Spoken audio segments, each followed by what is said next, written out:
coach, working with people like Randy, getting to coach the players, moments like this, just out there on the floor talking to a few of the guys, they were like trying to figure out the feelings we were all having. And I remember being in those moments when I was, in San Antonio. It's hard to describe. You're just grateful for it. And we know we have more work to do, but it's hard to describe it in the moment. You're just grateful for being in these moments with people you're with every single day, and thankful for your family, thankful for, again, the people you work with, thankful for the fans that travel, and to be able to win a game like that is huge for the organization, the city, all of that stuff. So that's what I have in my heart right now. It's just a lot of gratitude, and I'm just so thankful God has given me the job I have, and I get to work with the people I work with. Next is Dwayne Rankin with the Arizona Republic, followed by Kellen Olson. Congratulations, Coach. Congratulations, Coach. Thank you. Chris Paul, that late third, early fourth, where it was just a takeover. Yeah. Speak to how you were watching him. Was a matter of just, you talked about taking the paintbrush out of his hand in the run, and you certainly let him have it. Well, I've told you guys from the jump I wanted to stay out of his way. And there was questions about his production before tonight. And in my heart, I felt like it was a matter of time. I didn't know it was going to be like that, but that's who Chris is, and he was tired, and he was still making those kinds of plays, getting to the basket, the threes, orchestrating everything. And, I'm grateful that I get to coach him again. When I first had him in 2010, and he went on actually to come here, in your wildest dreams, you couldn't have, put it together in this way. So to watch him out there tonight, I was so grateful to be on his side. And then I really enjoyed watching him and his emotions after the game. I was like, I must be getting old now because I'm enjoying watching other people. You know what I mean? It used to be about me. Now I'm looking at everybody else having a good time. I'm like, man, I'm getting old. Well, I saw at one point you had your arms around him over his, what was that moment like you connected with him finally? I mean, it's just authentic. That's what I felt like doing. I'm not into cool. I just felt like hugging him. And I think his parents were right behind us. And, he was emotional. I felt for him. And, I had my emotional time before the game. That's why Randy's sitting here with me today. About 2:30, we were in the locker room, and it was just Randy and I was like, man, Randy, we're so close. And then Randy starts telling me what he felt about me, because he's been with me since day one in New Orleans. And I broke down before the game, and so I understood the emotions that, Chris was dealing with. I just ran out of tears. I used all mine up about 2:30, 3 o'clock today. So when Chris started crying, I told Jay, I said, Jay was laughing. He's like, Chris is going to start crying. I said, yeah, I had mine early. He looked at me. I said, dude, I broke down about 2:30, 3 o'clock today. I was gone because Randy had just spoke from the heart to me about some things that we've been through. He's been with me every step of the way since New Orleans and now. So just grateful for those moments. Congrats again, Coach. Thank you. Next is Kellen Olson with Arizona Sports, and then Gina Mizell. Congratulations, coaches. Monty, I saw you had a moment with Devin, too, with your arm around him. You look at the moment that he had last year, and you told him in the locker room at the bubble, you've been through a lot. He stuck around in this situation. There are a lot of situations that end up differently like this, but he stuck around in Phoenix, and for him to get here, just how do you feel for him as a coach and a friend? I just feel I'm happy for him, because I've been with him every day now athletically for 2 years. So I've seen the work, I've seen the passion, I've seen his family and how they, not just him, but they want it. They love Phoenix. They don't want to go anywhere. They wanted to do it there. And so for us to be in this position to go forward and have a chance to win a championship, it takes me back to my first conversation with him at a restaurant in Scottsdale. He looked me right in the eyes and he said, Coach, whatever you need me to do, I'll do it. And that was the beginning. you know, and so to see him in this position is gratifying, but he'd be the first one to tell you, you know, we enjoy this, but we know we have more work to do. You know, he's dead set on competing for a championship, and that's been his focus, and I'm glad to be a part of it. Next is Gina Mizell with Suns.com, and then Dave McMenamin. Congrats. Randy, I'll ask you, what is this moment like for you, and just that conversation earlier in the day, just how did that unfold from your perspective? Well, it's been great to be alongside this gentleman for what's now 7 years, 5 in New Orleans and 2 here. He respects the position, and that's really gratifying for me to see how much work he puts into it. I told him today, like, we'll have a situation that we want to talk about at the end of the day before we all go home. I know the next day he's put in the time to come up with a solution for that situation. And you respect that. I've seen that for 7 years. I've seen the growth for 7 years. So that's really special for me to see. And it's been 20 years for me to get back to this point. So it's, you know, you got to put in the time, I guess. It's a grind, but I'm happy to be here. Next is Dave McMenamin with ESPN, and then Mark Spears. Congrats, Monty. Congrats, Randy. Monty, I guess both of you being basketball lifers and knowing what it's like to keep it all good and dry and all that. Do you have any sense of the opportunity tonight, how special it was? First of all, playing his former team, making finals for the first time, playing for his former coach, and just like all of that coming together. Yeah, you can't. I mean, I wouldn't do it justice. It'd be really hard to do that, but you just never think that you're going to have those kinds of opportunities. It's a bit of a sweet spot, you know. We haven't won the championship that we want to win, but to see it come together like this, for Chris to be able to come back here, Randy and I and Willie Green were together with him in New Orleans, and you know, he left. And we stayed in contact. Randy and Chris stayed in contact. We were all still tight. And for us to get back together again and do this, like, how do you put that into words? You know, you're just like watching it from afar. You know what I'm saying? Even though you're in it, you're just kind of watching it like, wow, this is pretty cool. And I'm really happy for Chris because, again, I see the work that he puts in. I see the care. You saw the tears after the game. You know, you never know if you're going to be in these positions. And you watch guys get there 3, 4, 5 times. Some people get there, you know, more than that. And you're like, man, work my tail off, you know. And then you just realize it's a blessing because everybody works at it. And so if you get a chance to be a part of it, you realize you've been unbelievably blessed. And so to see it come together the way that you described is pretty cool. Next is Mark Spears with ESPN, and then Jovan Buha. Both of y'all, congratulations. Can you tell me this about this? So much happened today that we forget that Chris was out, that he had the COVID issue. Yeah. I mean, can you talk about that to where you are now? And then also, he was balling today too. Yeah. I mean, like, this is like a game. I don't know when's the last time he's played like this, but can you talk about like just how this whole series started, and also what you saw tonight from him?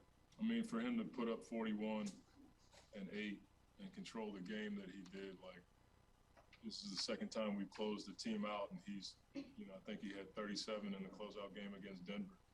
It's just who he is. But when we started the series, even before the first series started, I got the call, you know, hey, Chris might be out.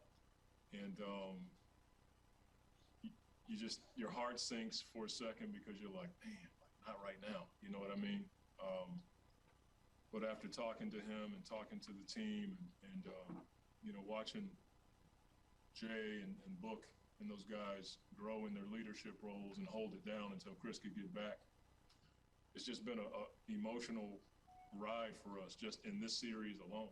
But we've dealt with it the whole playoffs. I mean, Lakers series, he gets a stinger or whatever that was in the shoulder.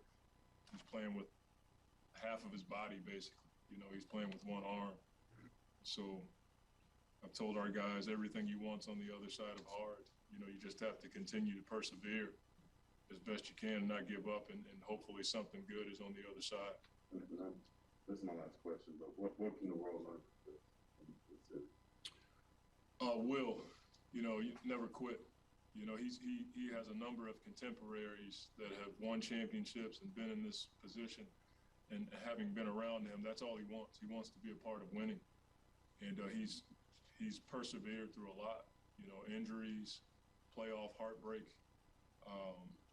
You know, being as close as he was in Houston, and getting hurt, and not having a chance to compete for a title. I know that burned him, and so for me to be able to, you know, watch that and then be in a position with him to go forward and have a chance is pretty cool.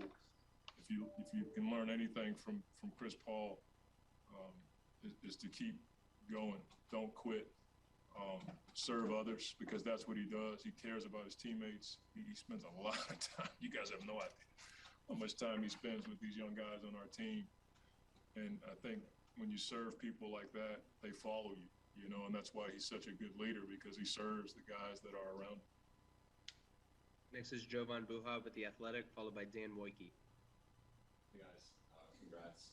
I want to ask about Deandre. This was his 11th double-double playoffs, and kind of bounced back from last game where it was, I guess, subpar by his standards. But this is the second time he did that this series. What have you seen from him in terms of his growth and, more importantly, his consistency? I think with DA, Randy could attest to this, because he and Mark Bryant spend more time with him than I do, actually. But he's just learned how to embrace the grind, you know, the day in, day out work, and then he's starting to see it pay off on this level. You know, it's one thing to see it pay off in the regular season.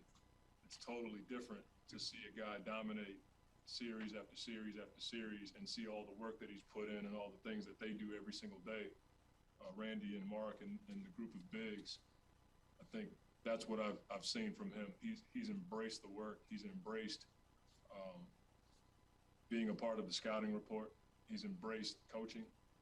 He understands that we're trying to call him up, not out, and how much we care about him. He's embraced it all. And at first it wasn't as easy, because he didn't know me and I really didn't know him, and there was a lot of new stuff coming at him, and then he had the pressure of being #1 pick. Once he got all of that out of his mind, I think he just embraced his role and embraced the grind of trying to be a really good NBA player. Got time for 3 more. Next is going to be Dan Woike with the LA Times, and then Mark Medina. Hey, man. I think it might have been before when the Clippers went on that 10-0 run. Mm-hmm. They blow coverage out of the defense. Chris is open and hits that shot. Yeah. How big of a shot do you think that was? It was a shot that helped me loosen up in a certain area of my body. You know what I mean? That was the deal.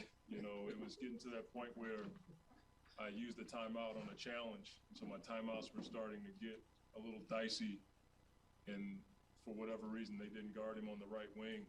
And they just kind of stared at him, and it was a moment. You know, Chris loves those moments, but when he hit that shot, it was almost like symbolically he was like, "Coach, I got it." You know, and he's done that time and time again this season. Did he say in that timeout that you remember? He and I were both talking about poise and execution. We knew that it could get a bit physical, and you know, every series we've had, it's been emotional. Stuff's happening in a closeout game. So he was talking about that. I reiterated it. I tried to give us some structure on offense, and you know, we've been talking about poise with this group for a long time, and it paid off tonight. Final 2 questions are Mark Medina with USA Today and Melissa Rowland. Monty and Randy, congratulations to everyone. What was your takeaway of this series with how Devin countered and playing through the physical nature of the series and adjusting with the mask and playing this game? Yeah, I mean, for as young as Book is, he's done an awful lot, you know, in his career. And I think people forget, like, even though he wasn't winning as much, he was in a lot of situations, and he was the target every night. And so I think this was new for him.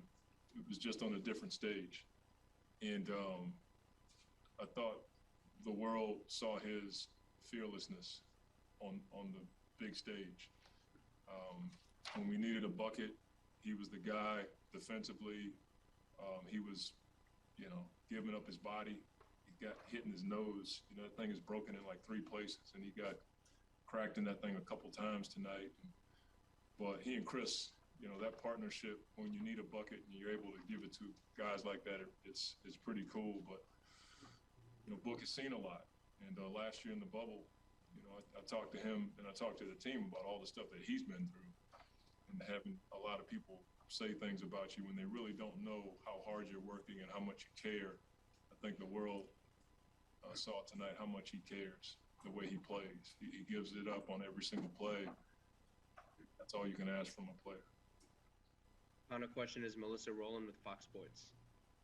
Hey, Monty. At the beginning of the season, I think it's safe to say most people didn't predict that you guys would be here headed to the NBA Finals. Did you? I'm going to hold on to that because there's been some really cool stuff that's happened on our team, but I may have been the only one that thought that we could, or I was crazy enough to challenge the team with that, but something pretty cool happened earlier this year. And to answer your question, I didn't know we would be here, but that's what we were working for, behind the scenes. I'm not one to make predictions or anything like that, but when you have Chris and Book, and then you add Jae and the leadership and the growth of our team and everything that Robert's given us, you thought things go our way, we could have a shot at competing. But I certainly didn't know we were going to get here, but I was crazy enough to think about it for sure, because I think that's what everybody plays for. And you only get, if you're blessed, you get one shot, sometimes. I've been in an organization in San Antonio where they got a number of shots, and, I couldn't paint it this way, but I certainly thought about it. Congrats again, Coach. Thank you for the time. Thank you. Yep. Next up right here is going to be Jae Crowder. Oh. You want to say, Uncle Jay, you want to say Uncle Ray?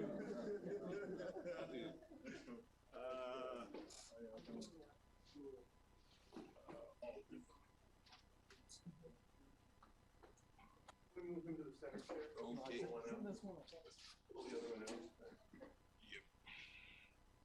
All right, Jay, thanks for joining us. Well, thanks, First up is going to be Jose Romero with the Arizona Republic.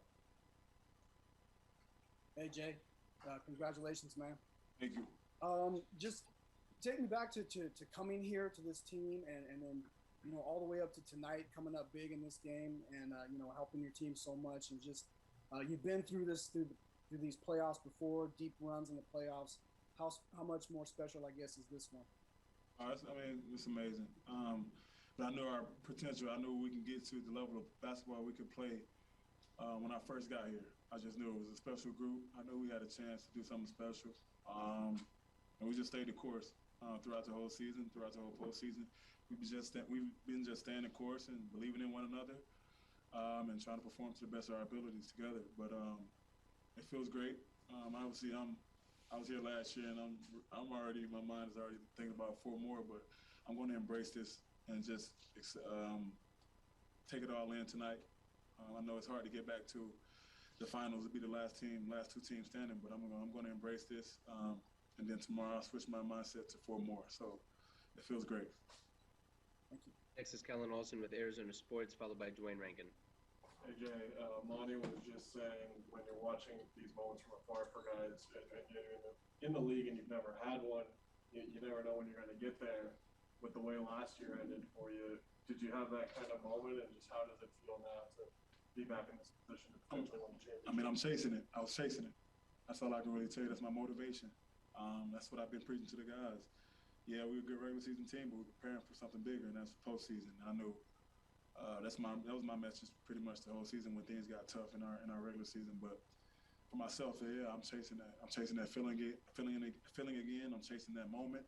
I was 2 games away from hoisting a trophy, so it definitely hurt, but it definitely gave me some motivation. I'm glad to be back here playing for it all again. Next is Dwayne Rankin with the Arizona Republic, and then Gina Mizell. Congratulations, Jay. Thank you. Wanted to ask, seeing Chris Paul in that mode, what was that like to watch him do what he did? It was great. just seizing the moment. We knew coming into this game it'd be a tough environment to just get the thing done, but I knew we were capable. We talked about it this morning. We just wanted to seize the moment whenever the opportunity presents itself, and I think he understood that more than anybody. He just tried to seize the moment. I think he controlled the game from the time we came out of the halftime. He could just control the game, whether it be getting us in our sets, whether it be him making that play. He just controlled the tempo of the game, and I think that's when he's at his best. But it was great. I kept asking him in the fourth quarter, "You taste that? You taste it?" He's like, no.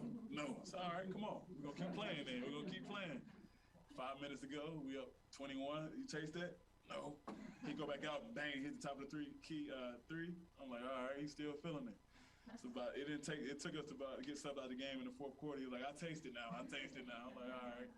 But it's great to see him get over that hump in his career. 16 years, he's never been past this stage. So it's great to give him that opportunity to just play for it all, be the last team standing. It's great to be a part of it with him. Thanks, Jay. Next is Gina Mizell with Suns.com, followed by Dave McMenamin.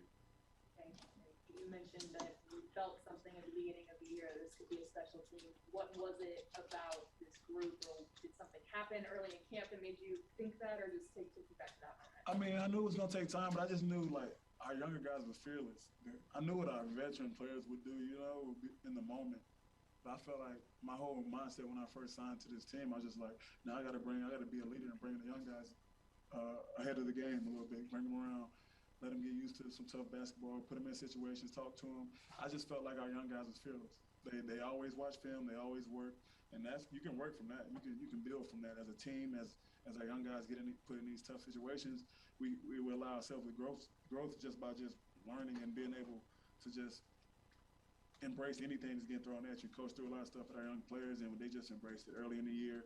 Guys in and out the lineups. We're just trying to figure it out. But I knew our younger players were just fearless. And I just felt like I knew what C, I knew what Book, I know what DA, I know what I'm gonna do. I just want to know what the other guys will do, especially going to the postseason for the first time, pretty much half our roster. So once I sensed that the guys are gonna work and watch film every day and take their job serious, I was like, we're in a good situation, no matter what. Next is Dave McMenamin with ESPN, followed by Cameron Cox. How you doing? Good to see you. How do you sum up the gauntlet you guys went through? You take out the defending champs in the first round, the MVP in the second round, and then the Clippers, who have basically been the talk of the league the last 2 seasons since then. I mean, we did it just one game at a time. I think one series at a time. It's tough, but we never looked ahead. We never looked back. We took a loss. We just tried to find solutions, find answers to it, and get better. I think we never dwelled on a loss. We never dwelled on disappointment.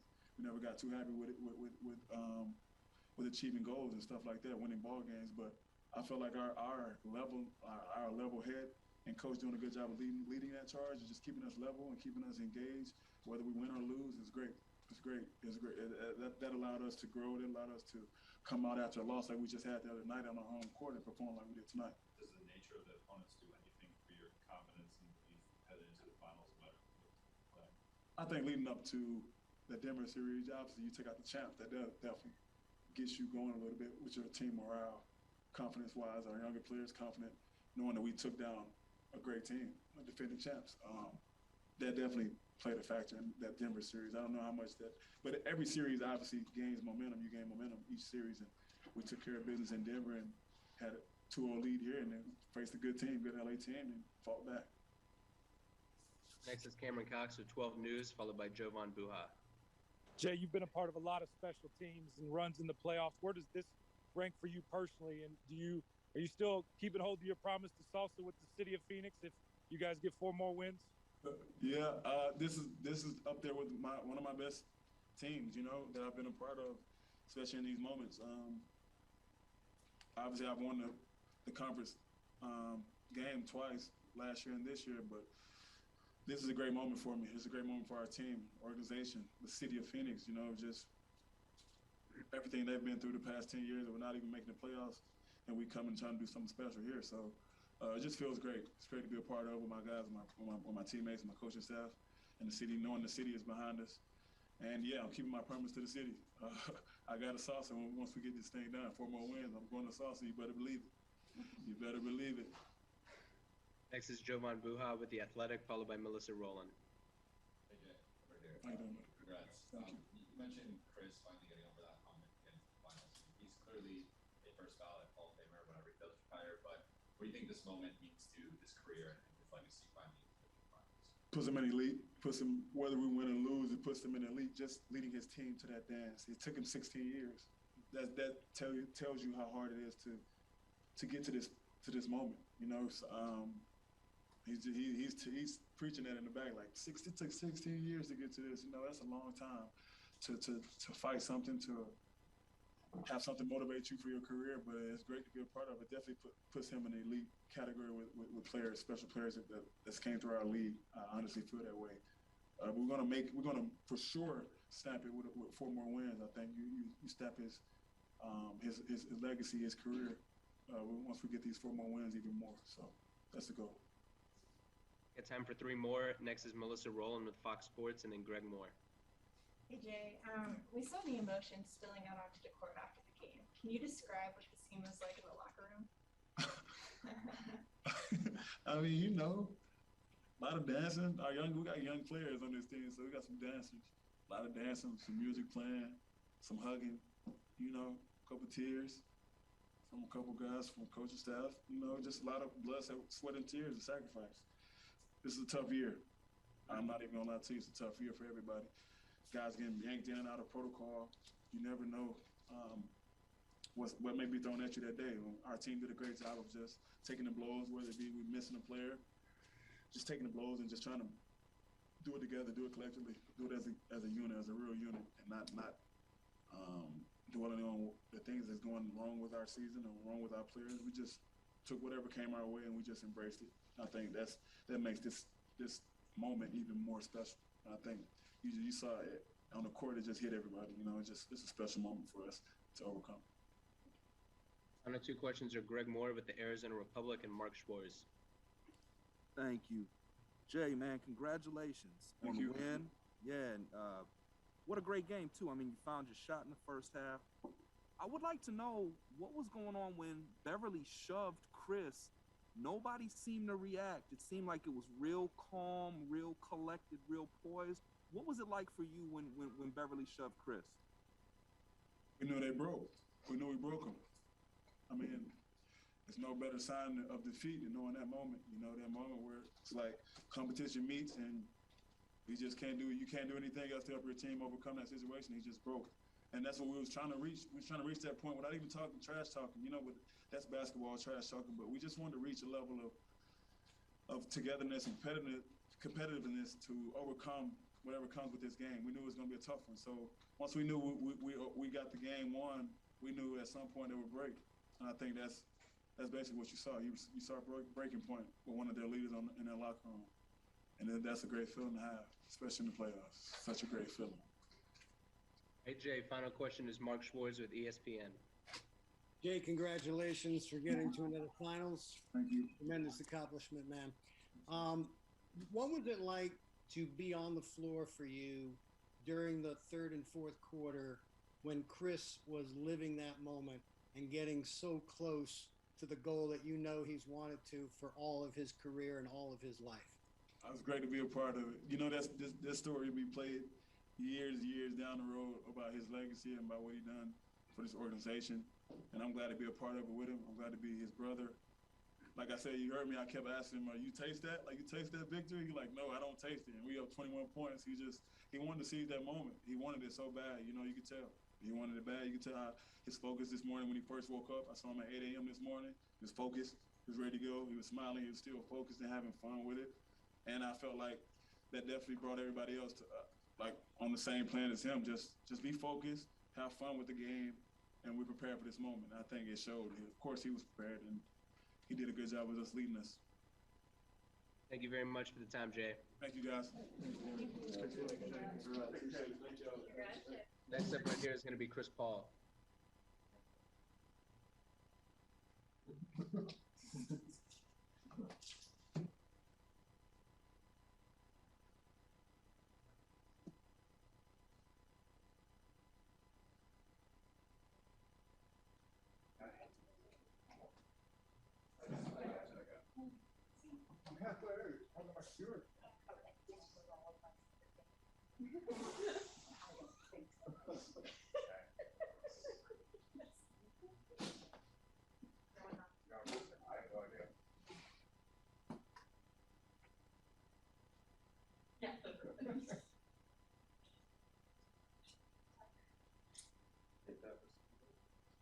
Oh, I got it.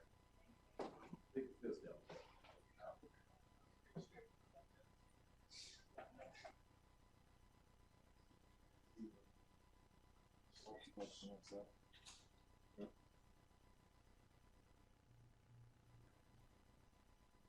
Oh, man.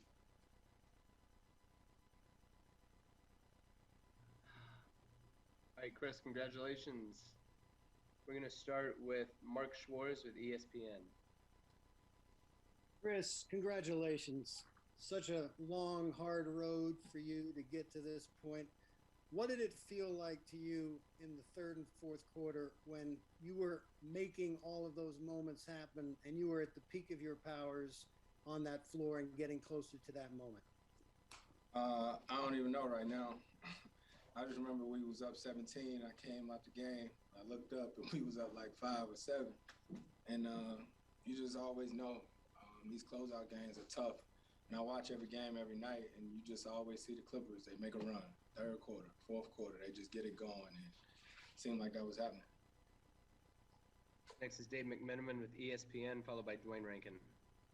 So their T-shirt to raise the Western Conference trophy. You look here. I mean, I know you spoke to Rachel about it. But was that a culmination of things that you thought about in idle moments for years and years? Man, it's been a lot. I'm telling you. Told you I was getting an MRI yesterday on my wrist. Then had all these surgeries over the years. Tone, equipment guy in Houston. I remember we was up 3-2. I didn't get to play those last 2 games in Houston. And Tone had the T-shirt and the hat. You know what I mean? I never got a chance to get it. Like, I'll never forget that. Never forget that. And Jae, our trainer here, equipment guy here, Jae texted me a couple days ago and said, "See, I got the T-shirt and the hat." You know what I mean? All you got to do is do your part. So that's the only thing that I was thinking about. You know what I mean? Is the process. This is just getting us one step closer to where we want to be. Next is Dwayne Rankin with the Arizona Republic, and then Melissa Rowland.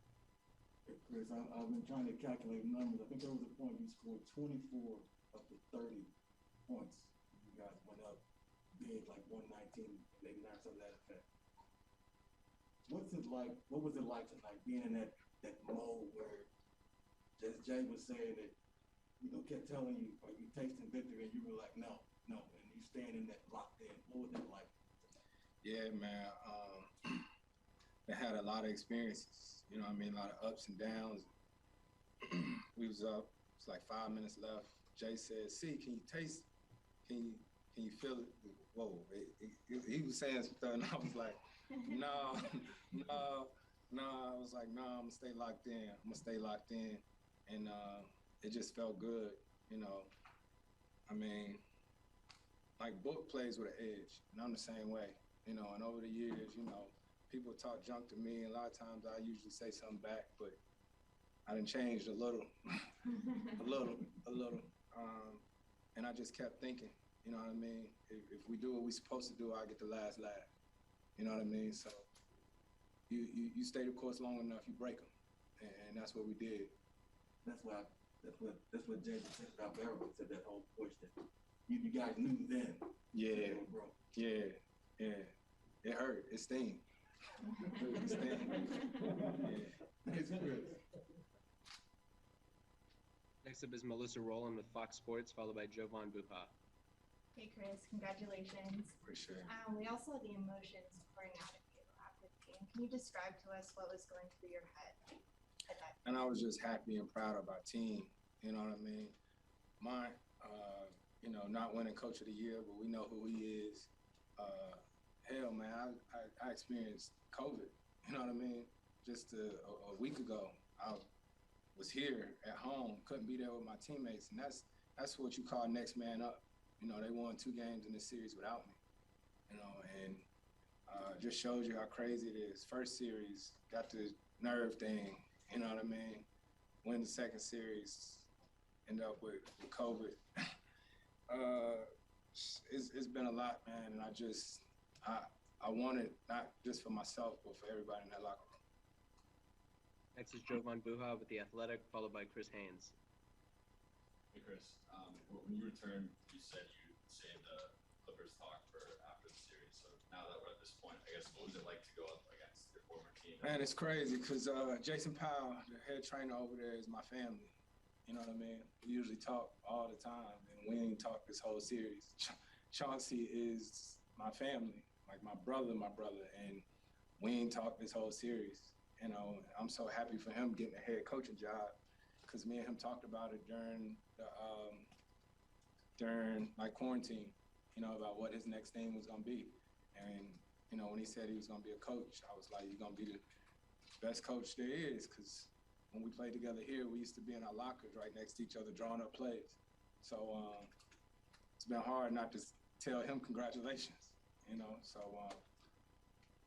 it's a lot of ties. Dennis Rogers, who was with me for, y'all know, I know. E-Raj ain't just the employee, that's my family, you know what I mean? And so, you know, when you get to the arena for a game like this and you walk past and don't even speak, you know, these people who mean a lot to me. And so to be in a series against them, to get to this is special. Next is Chris Haynes with Turner, followed by Mark Spears. That's Chris. Could you talk about how you evolved into a player that keeps his composure? Because during the series, you had your, I don't know if I'll call him bouts, but DeMarcus. Oh, that Wolfen. Yeah, ain't nothing. Ain't nothing. But how do you keep your composure and not respond back? Like those who do. You know what I'm saying? You can do it, you do it. And I think I've just been on the other end of so many losses. You know what I mean? And I know what that feel like. And before the game, me and Jay was talking about it. You know, we put the work in. You know, if you put the work in, then you live with the outcome. You know what I mean? So we work. We're a work team.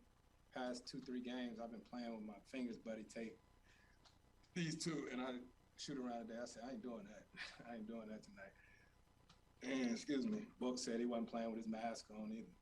And so it was good to see it all come together. Next is Mark Spears with ESPN, followed by Sam Amick. Chris, I saw you pointing up to the suite. I see the hat on. The first question is just come to your family. I assume that's for the hometown. Oh yeah, Trefo. Talk about the hat and pointing up to it. Yeah, Winston-Salem, that's me. Born and raised. Like I always say, all these years, like we still got a ways to go. We still got 4 wins, but all these years I done had my hometown and my family right there with me. You know what I mean? So, like I said, it ain't just for me. I asked Jay, I got an extra hat and a t-shirt so I can take it to my brother. You know what I mean? My brother, my whole career, he didn't miss 1 playoff game I'd never played in, home or away. So anytime we win something like that, it's for my brother always. I saw your dad once cry talking about y'all relationship.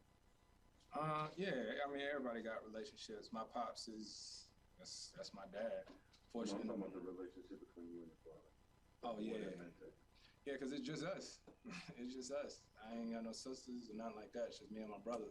And my brother been with me since day one. Like literally. And everybody know my brother. You know what I mean? The referees know my brother. Everybody know my brother because he's there. You know? Like some people be there, but my brother is there. He always there. He tell me what I don't want to hear, and he just, I mean, I love him to death. And can you reveal that you did bark plays to him when you were out? I did, no, wasn't true. What, did I text my brother? Yeah. No. My brother know the game on his own. He was telling Jay his own stuff. You talking about when I had COVID? Yeah. Yeah, I was texting the guys that work in the back. My brother saying his own stuff. He know the game. My brother. Hey, come on up, brother.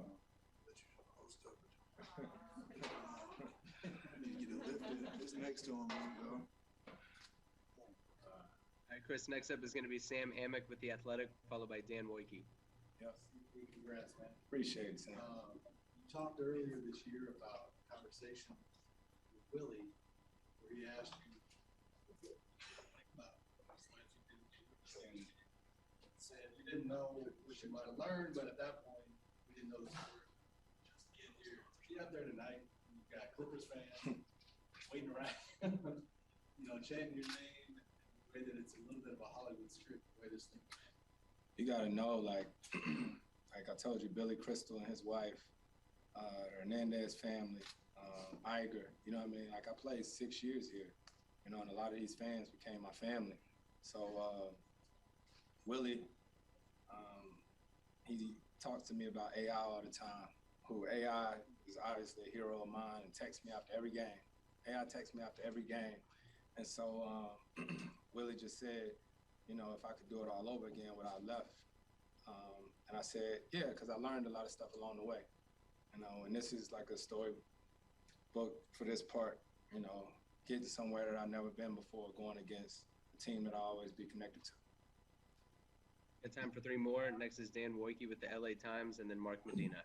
Hey, Chris, I know you want to win more than anything that drives you as a basketball player, but as some of this stuff has happened over the years, the thumb in the jersey, the hamstring, the Rockets, Houston. I mean, like, seriously, I can run them off to you. COVID a week ago, right. The shoulder. Has it ever in your mind been like, this might not happen? No, I ain't built like that. You know what I mean? It's just get to work. What was it, game 3? Found out I partially tore some ligaments in my hand. I was like, all right, here we go. But you just, I got an unbelievable team around me. A lady named Ann, you probably seen her. I hugged her when I walked off the court. She's been at every road game, home game, working on me, just trying to get me right for every game. So I'm appreciative to my team around me, my chef, all this. It's a game. It's a real live game that puts it all together. Does it hit you differently, having gone through all that stuff? Yeah, just because it's a lot. It's a lot. Even I'm a big thanks to Sam Presti for even allowing all this to happen. And I think back to my first conversations with Book. You know what I mean? With James Jones, all the stuff that had to happen in order for us to get here, right? It's just part of the process. Final 2 questions are Mark Medina with USA Today and Rachel Nichols.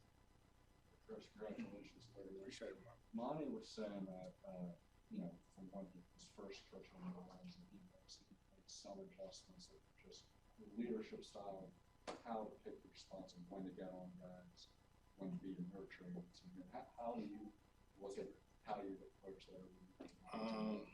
Experience, you know what I mean? Just leadership experience. Like when they made that run some years ago, I'd have jumped up, been yelling over there on the bench or whatnot, but I just stayed there and was like, okay, it's cool, because you learn how to deal with different guys, and if you go crazy like that, that might make them a little bit nervous or gun shy.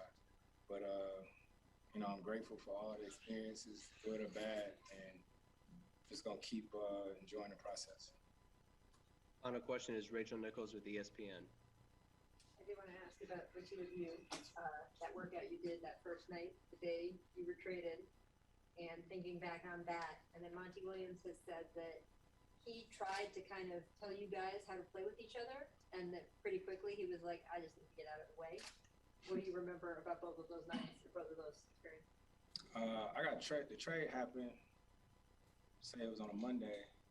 That Tuesday morning I flew in and we had a jam, and Johnny, my trainer, worked us out, and cause then I had to leave and go shoot State Farm commercial. Like it was all in one day, and I don't know, it's been cool, man, cause you think about it, like that first or second week of the season, Coach met with us and said we had the worst starting 5 in the league. Remember that? Yeah. We had the worst starting 5 in the league, plus and minus. And me and Book, we talked about it, and throughout the season we figured it out. That's it. Yep. Appreciate your time, Chris. Next up is going to be Devin Booker.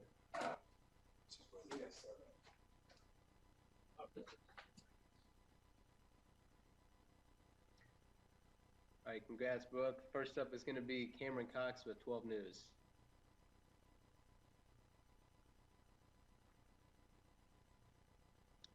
Cam, you there? We'll go Dwayne Rankin. Okay. First will be Dwayne Rankin with the Arizona Republic. Devin, congratulations. Appreciate that, Dwayne. To the final. Thank you. The quote, Drake, you started at the bottom, now you're here. Straight up. Team is here. I saw you near the end when you was coming out, you just had a look like, I cannot. Like, that of excitement and all of that. What was you feeling during that moment? Just a long time coming. You know, that's what I said to Jay Gaspar, our equipment manager. He's the only one in the organization that's been here longer than me. You know, he's going on year 30, so he was here, and Julie. So Julie's been here also. But it's been a long time coming. We've seen the bottom of the bottom for multiple years, and just keeping my head down. You know, waiting on this moment right here. And Monty coming in, building the culture.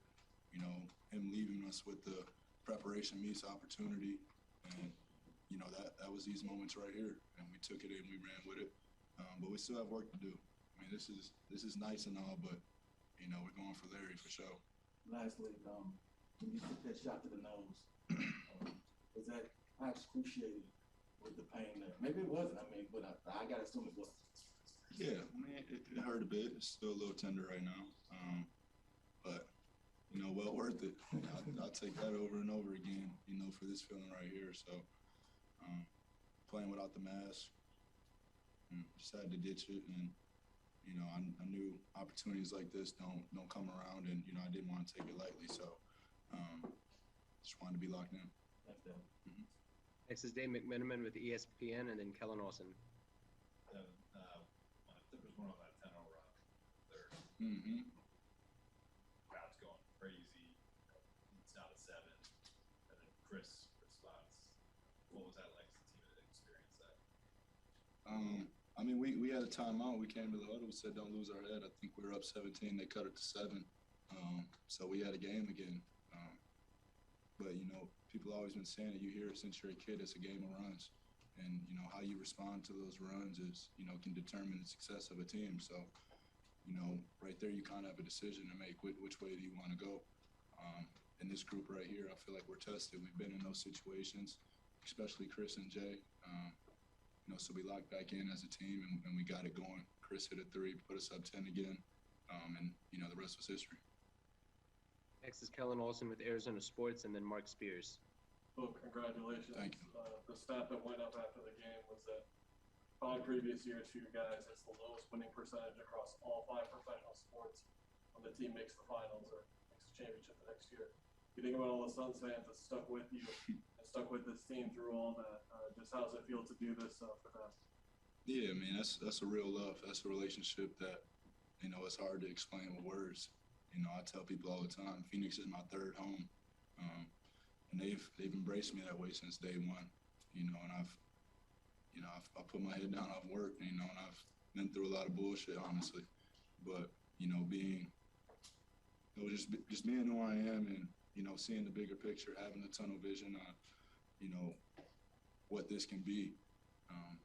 You know, I seen the parade when they didn't even win the finals. They just made the finals. 300,000 people out there right in front of the arena. So, you know, the love has been there since I've been there, even when we were at the bottom. Even when we were at the bottom, it still showed up the games. Love around the city has always been there. You know, so, you know, Phoenix is my city. Next is Mark Spears with ESPN, followed by Gina Mizell. Thank you, Mark. There was a lot of family shout-outs so far. I don't know if you talked to your dad already. Talked to him. Talked to my mom already. Yeah. My sister. Yeah, man, we've been through a lot, you know, since day one, you know, before the NBA, before that, you know, they've stuck behind me all the way. And, you know, having their acceptance of me and understanding what I'm going through keeps me driven every day, you know, putting smiles on their faces, being able to, you know, provide for my family, take care of my family. You know, there's no feeling like that. So, you know, that keeps me on this everyday pursuit to be legendary for real. And I want to ask you about what kind of workouts does your dad put you through in the off season, and how did he help prepare you to get to this moment? we've done pretty much every workout you could think of, you know, from when I first moved with him in Mississippi, when I moved down to Moss Point, Mississippi. And, you know, I always had a love for the game of basketball. I was always a student of the game, but, you know, I wasn't aware of the work that goes into it. So I was always good, but, you know, he made me take it the extra mile. He pushed me. You know, I had never been pushed before. You know, I never had the truth told to me, you know, at all times. You know, somebody that, you know, is telling the truth out the goodness of the heart to see you succeed. You know, you can feel that. So, you know, it just makes you want to be better every day. But workout-wise, I've done it all. Next is Gina Mizell with Suns.com, and then Mark Medina. Over here. Congrats, first of Thank all. you, Gina. To sort of build off of Rachel's question about you and Chris. We've heard about, of course, him being at your pre-draft workout. We've heard a lot about what you guys have done together this season. But what about the in-between moments when you guys were just going up against each other? Or what did you? How much did you guys talk? How much did you guys know each other as far as getting to a point where Chris is out there saying that the biggest reason I wanted to come here was because of you? Yeah, I mean, Chris, like you said, he took us and me, D'Angelo, Carl, pre-draft. You know, he came and worked out with us a couple of times, and that's where relationships started. But, you know, I think he thinks when we played against each other the first time that it was going to be a love. But, you know, I started talking shit to him right away. and what he says about, you know, we almost get to fighting, that's because multiple times we've had our disagreements on the court multiple times. And, you know, it's just those type of competitors, you know, the players that you're like, I don't like playing against that guy, but I love him on my team. And Jae Crowder is also one of them. So I've got into it with him. Got into it with him too. So, but you know, those are the ones that you want to go to war with. You know, those are the ones you want to put the jersey on for. And you know when it's not your day, that, you know, having people behind you, having that support system behind you gives you confidence to keep going. And just honesty. You know, like what I said with Mark. You know, this group, they've been there before. You know, they've been in these situations before. So the honesty with knowing what the bigger picture is and what we're trying to get to, you know, has been since day one, and not a problem with us. Just somebody's messing around, let them know. With all that said, so when you get word that the trade might be a possibility or the trade's happening, do you think, okay, yeah, we're both like kind of cut from the same cloth. This is gonna be good. Yeah, we had some conversations before, and, you know, I knew, you know, if that went down, that he was coming to Phoenix, that, you know, we were gonna be able to make some noise. Next is Mark Medina with USA Today, and then Jovan Buha. Congratulations. Thank you. Yeah, to build off of what you're talking about with Chris, Monty was saying that you and him have gotten really close throughout the season. How did you see that evolve, and what are kind of some of the main moments that stick with you and for experiences? Well, there's zero ego involved. You know, I think that's the most important part. You know, we both want to see each other succeed. We both want the team to succeed. We all want the team to succeed. You know, so when you're all on the same page that way, you know, the relationships tend to happen. We spend a lot of time together. We watch a lot of games together. We live right down the street from each other. So, you know, we're neighbors. You know, so it just happens with time and going through experiences with each other, and, you know, just spending real quality time, having real conversations, not just about basketball, about life. And that's how you develop the relationship that, you know, that we've built and are still continuing to build. This is our first year playing together. So, you know, I appreciate him a lot. You know, I've been a sponge to him since the day he got here. Before that, but, you know, our relationship definitely took off since he's been here. Two questions are Jovan Buha with The Athletic, and then Melissa Rowland. Chris is obviously a future first ballot Hall of Famer, but what do you think finally getting over the hump and making his first finals in 16 years means to his career and legacy? Chris Paul is stamped regardless. You know, anything else from here is extra. It's extra just to solidify it. And, you know, I know he wants it bad. I know he's happy about this for his first time, but, you know, I know what he's on the pursuit of. And, you know, we have that same understanding. We don't talk about it much, but we know what we're trying to get to. But as far as he needs a ring to be considered he's one of the best point guards ever played the game. and that's a fact. And everybody knows that, arguably the best. So, you know, he's put the work in for many years, 16 years. I'm 24. What is that, 8 years old since he's been in? So all I know is Chris Paul. Growing up, I remember I told him I used to go to New Orleans games when I lived in Mississippi and just seeing him play there. So, you know, it's been a long time coming. I've wore the man's shoes in high school throughout my whole high school career. So CP3 is stamped in this game forever. Final question is Melissa Rowland with Fox Sports. Hey, Devin, you talked a lot about how much Chris Paul has meant to your career and your guys' relationship. How did it feel for you to be one of the main reasons that he finally was able to get over the hump? Yeah, I mean, I haven't really thought about that yet, and, you know, I think we're not over the hump yet. You know what I'm saying? We have bigger plans ahead. But, you know, it's crazy, like I said, just watching the games. I've been 8 years old since he's been in the NBA, and just being a straight fan to start. You know, me and my friends would be talking about it like when Chris would leave the house or something. I'll say, it's CP3, you know, every time he leaves. That's CP3. That's CP3. So it's kind of strange that, you know, just growing up, like literally being a fanboy of him and now being right next to him in the backcourt. It's just crazy how life comes full circle. But, you know, I'm blessed. I'm blessed to be in this position. Thank you for the time, Book. Appreciate y'all. Thank you. Oh, no, DA got it too. We got Deandre coming out. We'll be real quick with Good boy. Next up and last is going to be Deandre Ayton. Make sure you get to the bus. All right? What's up? Go ahead. You want to start? All right. Did Book give her a bottle already?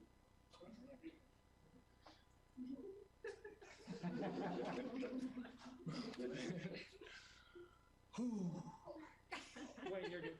Okay. David. Yeah. Congratulations, first off. Saw you dancing on your way off the court. What was the feeling like for you to have this happen when you went from 19 wins your rookie year to now get ready to compete for a world championship? It's actually crazy. The dancing was just finally made it through the series because that was a tough series. I'm not gonna lie, that was a tough series, and you know, it's only my third year, and you know, just seeing the reaction of C made me appreciate it even more. You know, I know people say, you know, live in the moment, but that moment was too long, man. That almost felt unreal. I was like, is this too good to be true? I was like, I'm in this for too long now. But, you know, it's life, and, you know, we just got to enjoy this night, get back in the lab, and get ready for the finals.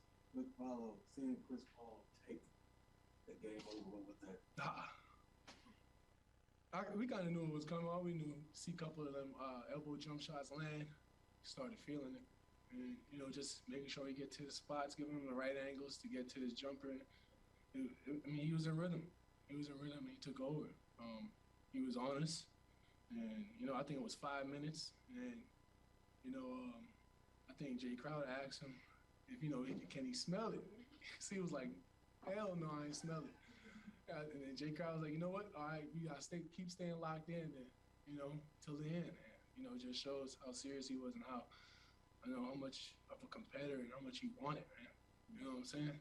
He way older than us, and he's been in the game for so long and still has this passion. You know what I mean? Like DeAndre. Next is Kellen Olson with Arizona Sports, followed by Mark Spears. Hey, DeAndre, congratulations. Jay said when he got here, he could tell that the young guys early on were fearless. And his mindset as a veteran was to get you guys ready for this type of basketball. Just how much did this season, the way it went, help you get ready to make this kind of run? Yeah, Jae Crowder was tough. You know, he's one of the guys who was big on, you know, just sacrifices. You know, you don't have to be the guy to score, you know, to feel like you did something for a win. You know, he's that type of dude. And, you know, it's contagious because all our guys are like that. You know, we just want to win, man. You don't care who dropped 30, to be honest. You know, we just want to win and win the right way. And, you know, coach and the coaching staff really instilled something, like a certain culture where, you know, we compete, we share the ball, play defense, man. That's what we do, and we show gratitude on and off. Got time for three more. Next is Mark Spears with ESPN, followed by Dave McMenamin. Right. I appreciate you. Talk about giving your hat to your mother. Yeah. And then also just the support your family has given you through all your ups and downs, and now your current up. Man, I can't even really explain family love, to be honest. You know, it's something you embrace and just hold on and hug it. You know it's real love when you smiling and, you know, you're just doing it for them. Walking up to my mom and sharing that experience with her, it's bigger than Pac-12 tournament in Vegas. It's way bigger than that. You know what I'm saying? And I fluked the March Madness one in Buffalo, against Buffalo. So it was like, this is a whole new ballgame, and this is the level I dreamt of, I seen on TV, and you know what I'm saying? I was craving for it. And, you know, just to share that moment with her and her seeing all the lights and finally embracing positivity was, you know what I'm saying, it was a little breath of fresh air. But we ain't done. You know what I'm saying? I told her, your stress level's gonna go up even higher now. You know what I'm saying? You think it's up there, but it's gonna go even further. But yep. Final two questions are Dave McMenamin with ESPN and Mark Medina. Yeah, this is the only team you played from the NBA, so some of the experience you have referenced. But what's it like being a Phoenix Sun with this group? Being a Phoenix Sun, I would say it's amazing, man.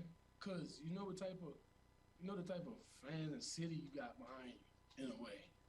First of all, the organization and your teammates is lit. They all show the same love. They all feel like family. But when the city got you, yeah, I've been feeling that all year. You know, when the city got you, that's when you're really locked in, and you know, you're playing more than just for your family and the organization and your teammates. You're playing for the fans. You're putting on a show for them. You know what I'm saying? Give them something to talk about and have a little step when they walk. You know what I mean? And you know, just being a Phoenix Sun, I've been here since I was 16, and I seen everything. I seen how the organization was. I seen it all. I seen Book when he first got to Phoenix. You know, I was in 11th grade, and just being here for high school, college, and now the NBA, and making some noise and bringing some type of light to Phoenix, it means a lot.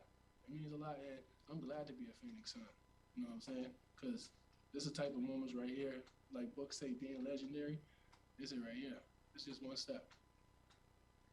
Final question is Mark Medina with USA Today. Andrew, congratulations. Appreciate you, boss. Chris was praising your growth the other day, but he's also mentioned there were a lot of heated conversations during the season. What's that been like as far as those conversations in Phoenix? I told him I think, you know, he's having a moment on the court. He's having a moment on the court, and I just started talking to him. I was like, see, we went through it all, huh? Getting on my behind, getting on my tail every day. It turned out well, huh? It worked out to the end, huh? And, you know, we was just embracing that. And we just, you know, just all we went through and the learning and the training camps and, you know, just competing every day, butting heads a little bit. It all worked out, man. And it was all for a good purpose. Because, like I said, everything you see, tell me what to do is from the heart. And that dude loves to compete, man. And if you a real competitor, you're not just listening to how somebody's saying it. You just getting the message, and we gonna get this dub. And that's the type of relationship we have. You know, I ain't gonna take it no way. If it's business, it's business. You know, let's handle it. Thank you for the time, DA. All right, thank y'all. All right, baby, you ready? All right, let's go home. All right, appreciate y'all. All right, guys, that's going to be it for us tonight. Thanks to everyone for joining us.